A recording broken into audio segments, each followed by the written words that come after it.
Bonjour à tous et bienvenue dans cette nouvelle vidéo. Aujourd'hui nous allons parler des voyages interstellaires. Qui n'a jamais rêvé de monter dans un vaisseau spatial, que ce soit seul, avec ses amis ou sa famille, et de partir vers de nouveaux horizons? Découvrir des nouveaux mondes, de nouvelles civilisations si jamais celles-ci existent, et d'explorer l'immensité de l'univers qui nous entoure. Grâce au cinéma et à la science-fiction, les rêves les plus fous ont envahi l'esprit des hommes. Les voyages à la vitesse de la lumière, les batailles intergalactiques ou encore la découverte d'autres planètes, tous ces rêves plus fous les uns que les autres continuent de stimuler notre imagination. Mais comment en est-il dans le monde réel? Est-il possible un jour que tout cela devienne réalité? C'est justement ce que nous allons voir dans cette vidéo.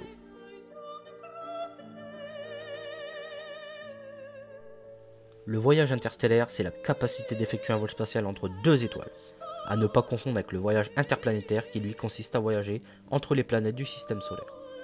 Par exemple, un voyage entre la Terre et Mars, qui est actuellement le plus gros projet spatial des prochaines décennies à venir. La différence entre les deux est absolument considérable. Les distances à parcourir pour un voyage interstellaire sont 10 000 fois plus importantes. Avec la technologie actuelle, qui est basée sur la propulsion chimique, il nous faudra environ 80 000 ans pour atteindre l'étoile la plus proche de nous après le Soleil. Celle-ci se nomme Proxima Centauri, ou bien Proxima du Centaure. Elle se trouve dans le système triple Alpha du Centaure. On l'appelle système triple car ce système est composé de 3 étoiles et d'au moins une planète. Ces deux acolytes étant Alpha Centauri A et B. Alpha Centauri C alias Proxima du Centaure est la plus petite étoile et la moins brillante des trois. Ce système se situe à environ 4,37 années-lumière de la Terre. Avant d'aller plus loin, je dois impérativement vous expliquer ce que représente une année-lumière. Une année-lumière, c'est une unité de longueur utilisée en astronomie. Une année-lumière représente la distance parcourue par la lumière dans le vide pendant une année julienne. Une année julienne, c'est tout simplement une année terrestre, 365 jours. Et celle-ci représente environ 9 460,730 milliards de kilomètres. Il faut savoir que la vitesse de la lumière est une constante dans le vide, c'est-à-dire qu'elle se déplace toujours à la même vitesse sans ralentir, ni jamais accélérer, pour la simple et bonne raison qu'elle se déplace dans le vide. Donc comme son nom l'indique, le vide c'est vide, il n'y a rien. Cette vitesse est de 300 000 km/s. Oui, vous avez bien entendu, 300 000 km/s. C'est absolument ahurissant. Pour vous donner une idée de ce que ça représente, je vous laisse compter jusque 1. Si vous étiez en train de voyager à la vitesse de la lumière, le temps de compter jusque 1, vous auriez fait 7 fois le tour de la Terre. Si vous voyagez à la vitesse de la lumière en direction de la Lune en partant de la Terre, vous seriez arrivé sur la Lune en 1 seconde 28. En direction de Mars, toujours en partant de la Terre, vous mettriez entre 3 et 22 minutes selon la distance des deux planètes, si elles sont au plus près ou au plus loin, et vous mettriez environ 8 minutes pour atteindre le Soleil. Vous commencez à comprendre, la vitesse de la lumière c'est rapide, extrêmement rapide. Mais nous sommes également extrêmement loin d'atteindre cette vitesse de croisière. Il est même possible que nous ne l'atteignions jamais, et ce malgré tous les efforts des scientifiques pour y remédier. Notre technologie actuelle nous permet d'atteindre environ 20 km/s. On est vraiment très loin des 300 000 km/s de la vitesse de la lumière. Comme je l'ai dit précédemment, Proxima du Centaure se trouve à 4,37 années-lumière de la Terre. C'est-à-dire qu'il nous faudrait un peu plus de 4 ans en voyageant à la vitesse de la lumière pour y parvenir. Mais avec notre technologie actuelle, nous passons de 4 années à environ 80 000 ans pour y parvenir. Voilà la dure réalité des choses. Les voyages interstellaires, ce n'est pas pour tout de suite, ni même dans un futur proche. Mais alors pourquoi les scientifiques et les astronautes apportent-ils tant d'attention à ces voyages de l'impossible? De plus en plus de scientifiques, de physiciens affirment que le voyage interstellaire est capital pour la survie de l'espèce humaine. Sur Terre, l'homme est voué à disparaître, et c'est un moyen de préserver notre espèce qui pourrait disparaître à la suite de divers cataclysmes, qui se produisent à intervalles réguliers. Impact d'astéroïdes de grande taille, éruptions volcaniques à grande échelle, les guerres, les pandémies, et dans 500 millions d'années, le Soleil va entrer dans sa transformation en géante rouge. Le Soleil, qui est essentiel à la vie, est âgé d'environ 4,6 milliards d'années. Il a une espérance de vie d'environ 10 milliards d'années, donc s'il lui reste encore des belles années devant lui, sa fin est déjà connue. Dans un peu moins d'1 milliard d'années, la vie sur Terre va devenir invivable, car la luminosité du Soleil va croître de 10% tous les milliards d'années. La zone habitable de notre système solaire va donc se décaler, et même si par miracle l'homme arrive à migrer sur Mars devenue plus douce, son répit serait de courte durée. Avec le temps, les réserves d'hydrogène que le Soleil avait amassées à sa naissance vont s'épuiser. D'une relative petite masse, l'étoile s'est maintenue durant des milliards d'années dans un équilibre entre la gravité et le rayonnement, résultant de la fusion de l'hydrogène. Mais arrivera un jour où le carburant viendra à manquer. Notre étoile va grossir de façon exponentielle, pour enfin devenir ce qu'on appelle une géante rouge. Ce rayon passera alors de quelques 700 000 km aujourd'hui à plus de 170 millions de kilomètres. Mercure, Vénus et la Terre seront prises à l'intérieur de ce rayon. Enfin, elles seront totalement pulvérisées. Voici le destin funeste qui attend notre chère planète bleue, toute forme de vie aura alors disparu. Quant à notre Soleil, faute de rayonnement pour la contrebalancer, la gravité va l'emporter. Le reste du cœur du Soleil va se contracter et devenir ce qu'on appelle une naine blanche. Un corps de la taille de la Terre, extrêmement dense et chaud, environ 30 000 degrés. Ce cœur ardent mettra des milliards d'années à se refroidir pour au final devenir une naine noire. Tout ceci aura lieu dans des temps infinis où notre passage sur la Terre aura été oublié depuis des temps ancestraux. Voici toute l'importance du voyage interstellaire. Même si l'homme arrive à trouver des solutions pour migrer sur Mars, ça resterait une alternative à moyen terme, car de toute façon la Terre est condamnée à finir carbonisée et pulvérisée par le Soleil. Et aucune autre planète du système solaire peut accueillir la vie telle que nous la connaissons. Peut-être à l'échelle de bactéries et encore. Mars est la deuxième planète la plus proche de la Terre après Vénus. Elle se situe à environ 70 millions de kilomètres de la Terre. Mais dans la réalité du fait que la Terre et Mars soient en mouvement autour du Soleil et dans des orbites elliptiques et non circulaires, en théorie, le rapprochement maximum qu'il peut y avoir entre les deux planètes est de 54,6 millions de kilomètres. Mais pour cela, il faut que les astres soient parfaitement alignés avec le Soleil, ce qui est très rare. En 2003, on y était presque. Au cours de l'été, Mars n'était qu'à 55 millions de kilomètres de nous, soit sa plus petite distance avec la Terre depuis 60 000 ans. Un record. À l'échelle cosmique, Mars est notre voisine de palier, et pourtant nous n'avons toujours pas posé le pied dessus, ce qui démontre la difficulté et l'énorme défi que représente une mission habitée pour Mars. Le voyage interplanétaire demande des moyens financiers considérables, et je ne parlerai même pas du voyage interstellaire qui serait sans commune mesure. Bien évidemment, ça demande des ressources financières colossales, mais pas que. On estime qu'il faut à peu près 9 mois pour atteindre Mars avec notre technologie actuelle. En plus des moyens financiers colossaux que ça demande, de nombreux autres facteurs sont à prendre en compte pour un tel voyage. L'homme n'a pas séjourné dans l'espace plus de 14 mois. Ce record est détenu par le cosmonaute Valery Polyakov à bord de la station spatiale Mir. Si on estime que l'homme devrait pouvoir endurer un voyage vers Mars sans trop de dommages, cela ne nous donne en revanche aucune indication sur ce qu'il risque de subir et d'éprouver une fois à la surface de la planète rouge. Après tout, que savons-nous d'un vol prolongé en absence de pesanteur, de conditions de travail à la surface de Mars et de la capacité des astronautes à supporter un retour à la gravité terrestre après un séjour de plusieurs années dans l'espace? La pesanteur est le premier facteur important à prendre en compte. L'absence de pesanteur a directement un effet sur le sens de l'équilibre. En apesanteur, l'oreille ne fonctionne plus correctement. Les astronautes ressentent différents symptômes, ça va du mal de tête au vomissement. C'est ce qu'on appelle le mal de l'espace. Le mal de l'espace est en général temporaire. L'homme s'adapte plus ou moins vite à son nouvel environnement. De plus, le mal de l'espace ne semble toucher qu'environ la moitié des astronautes. Mais que va-t-il se passer lorsque les astronautes vont débarquer à la surface de Mars et retrouver une certaine gravité après un an en apesanteur? Il se pourrait bien que pendant quelques jours, les premiers martiens ne puissent rien faire d'autre que rester couchés, en attendant que cessent les désagréables symptômes d'une réacclimatation à la gravité. Pour eux, il serait bien trop dangereux de conduire un rover ou de manier du matériel fragile et sensible. Combien de temps faudra-t-il attendre avant qu'ils ne puissent travailler efficacement? Quelles sont les mesures qui permettraient de lutter contre ce problème? Autant de questions pour lesquelles nous n'avons pas vraiment de réponse et qui devront être prises en compte avant de lancer l'homme vers Mars. La fragilisation des os est également un facteur fâcheux et important lors d'un voyage spatial. Sous gravité zéro, la colonne vertébrale grandit, les astronautes gagnent quelques centimètres. Le calcium et certains sels minéraux quittent les os, et ceux-ci se fragilisent considérablement, surtout les os qui portent le poids du corps. Il y a également l'atrophie musculaire. Sur Terre, les muscles maintiennent leur fonction, leur masse et leur force en s'opposant en permanence à la gravité terrestre. En apesanteur, certains muscles ne servent plus à rien, n'ayant plus rien à supporter, et certains commencent à s'atrophier. L'atrophie musculaire réduit l'habilité, la force, la locomotion et le maintien d'une posture correcte. C'est également la source de douleurs musculaires et ligamentaires. Les effets peuvent persister plusieurs semaines ou même quelques mois après le retour sur Terre. Des exercices physiques, tapis de course, vélo, appareils de musculation, intenses et quotidiens permettent de lutter contre l'atrophie musculaire, sans cependant la stopper complètement. Une fois sur Mars, les astronautes retrouveront certes une gravité, mais elle sera bien plus faible que la gravité terrestre. La gravité martienne ne vaut qu'un tiers de la gravité terrestre, et un homme de 60 kg ne pèse plus que 19 kg sur Mars. le poids d'un enfant qui possède néanmoins la force physique d'un adulte. On pourrait penser que cette baisse de la gravité est plutôt un avantage. Mais il ne faut pas oublier qu'à moins que le vaisseau ne soit équipé d'un système de pesanteur artificiel, les astronautes viennent de passer de nombreux mois sous pesanteur zéro.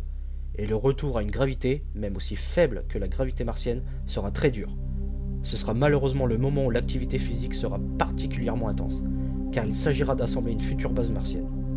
Le moindre mouvement demandera un effort de volonté, et la fragilité des os pourra causer des fractures malvenues. Dans l'espace, les astronautes pourraient être exposés à des rayonnements particulièrement dangereux. Les risques de cette exposition sont nombreux: mutations, cancers, diminution de la durée de la vie, dû aux rayons cosmiques et éruptions solaires. Pour pallier à ça, il faudra équiper le vaisseau de blindage. Ce blindage représentera un poids supplémentaire et sera donc très coûteux. Il aura intérêt à être à la fois efficace et léger.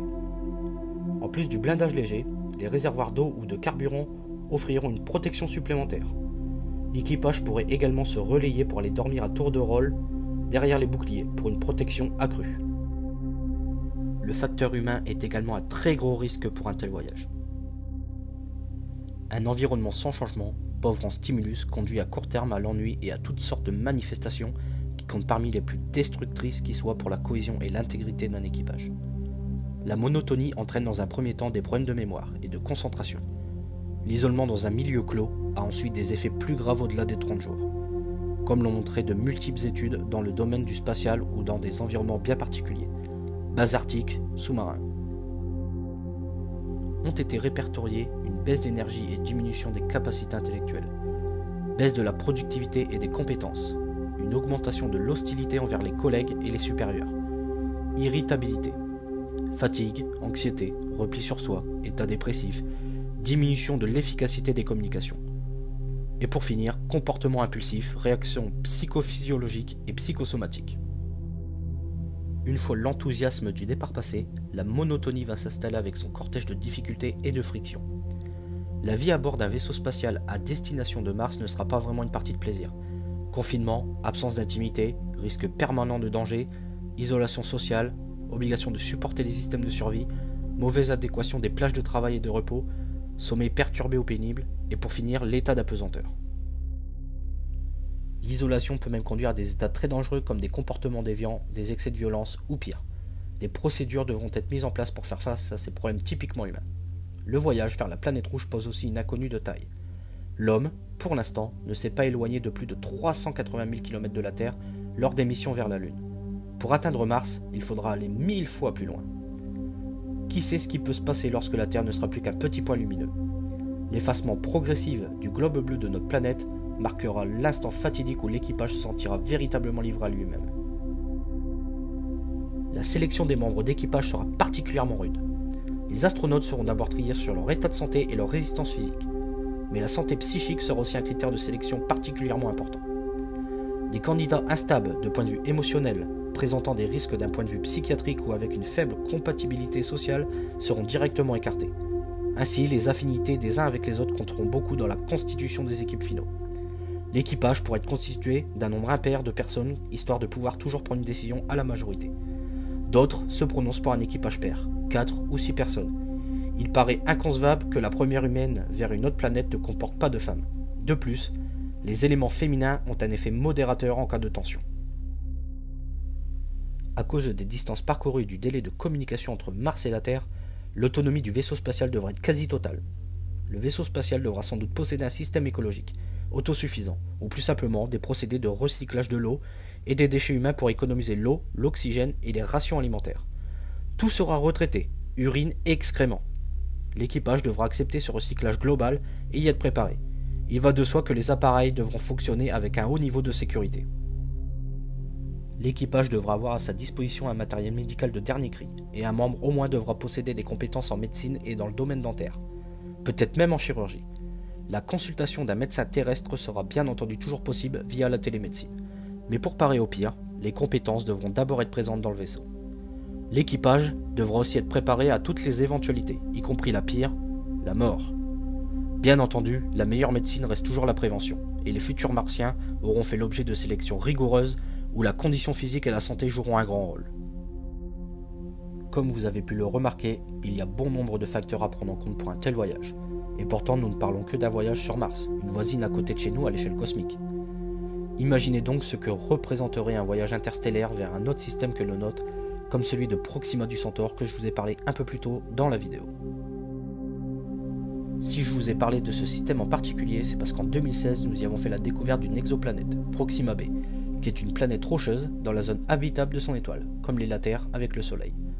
Et c'est surtout la plus proche de nous, enfin proche, tout de même à 4,37 années-lumière de nous, ce qui, rappelez-vous, représente un voyage de 80 000 ans environ avec notre technologie actuelle.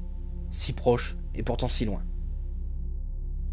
Une exoplanète, c'est quoi? C'est une planète située en dehors de notre système solaire. Et si Proxima b nous intéresse autant, c'est parce qu'elle est une candidate idéale pour y accueillir la vie. Ce que l'on sait à son sujet est qu'elle est un peu plus massive que la Terre, 1,27 fois sa masse. La distance avec son étoile parente et sa période orbitale 11,18 jours. Elle est beaucoup plus proche de son Soleil que Mercure ne l'est de notre étoile. Mais Proxima Centauri est une naine rouge, une toute petite étoile pas très chaude. À 7,5 millions de kilomètres, elle est dans la zone habitable, la région du système où il ne fait ni trop chaud ni trop froid. Si bien que, si elle a de l'eau à sa surface, elle pourrait être à l'état liquide. Toutefois, personne ne sait encore si ce monde est enveloppé d'une atmosphère. Et si c'est le cas, il restera à connaître son épaisseur. Par ailleurs, les chercheurs ne savent pas encore non plus si son orbite est plutôt circulaire ou elliptique.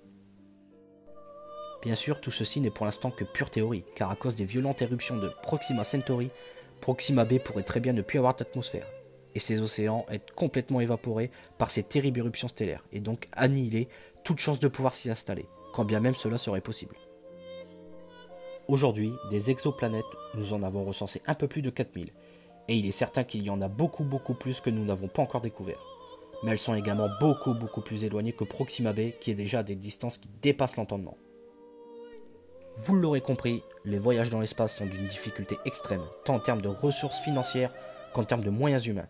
C'est pourtant l'énorme défi et probablement le plus gros défi de l'histoire de l'humanité que les hommes vont devoir relever dans un futur lointain, car il est certain que l'avenir de l'espèce humaine, à long terme, se trouve ailleurs que sur Terre.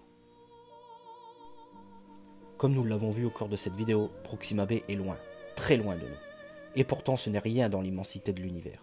Je vous ai dit que Mars était notre voisine de palier, et bien Proxima b serait la voisine d'en face, où il suffit de traverser la route pour être à sa porte. Et tout ceci dans un village de quelques milliers d'habitants à la campagne, loin des mégapoles abritant des millions et des millions d'autres habitants, qui se situent dans un globe avec des milliers d'autres mégapoles pour arriver à des milliards d'habitants.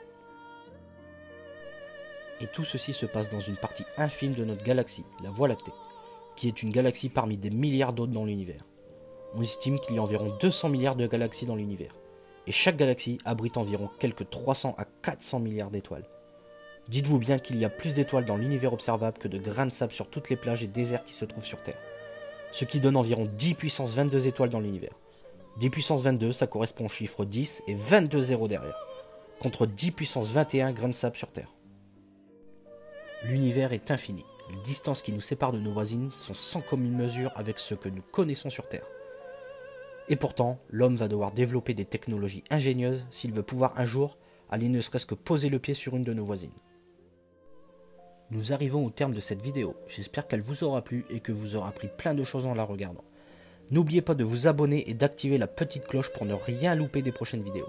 Et n'oubliez pas également le pouce bleu pour le référencement, et de partager cette vidéo sur vos réseaux sociaux préférés. Sur ce, je vous dis à très bientôt.